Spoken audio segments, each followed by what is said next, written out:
বাবা বলতো, তা তুমি কি ভেবেছো অনুর বিয়ের টাকা আমি রাখিনি? দেখো না কি ধুমধাম করেই অনুর বিয়ে দেবো, এত সুন্দর সুন্দর ফার্নিচার দেবো না, জামাই বাটার একবারে তাক লেগেছে। অনুর মুখটা কেমন মলিন হয়ে যেত। সে নিচের দিকে তাকিয়ে বলতো, তা বাবার মেয়ে যা বিয়ে করলো, বাবার থেকে পুরোপুরি লবডঙ্কা, বলে মুখটা নিচের দিকে নামিয়ে নিত। আমি তার মলিন মুখটার দিকে চেয়ে বলতাম, তা বাবা দেয়নি তো কি হয়েছে?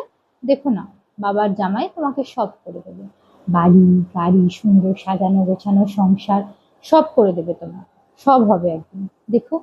সে কিন্তু হতাশ হতো না, নিরাশা শুনিয়েও সে বলতো না, সে বেশ উৎসাহর সাথে বলতো, আমিও তো ভাবি সেই কথাই, আমি কিন্তু বলি ওকে সেই কথা, মানুষের কি প্রথম থেকে সব থাকে? আমার বাবারই কি ছিল? আমার বাবা কি প্রথম থেকে সেলফ মেড ম্যান ছিল? ও কিন্তু হেসে উড়িয়ে দেয়। আমি কিন্তু বিশ্বাস রাখি, আমার নিজেরও কিছু একটা করার আছে।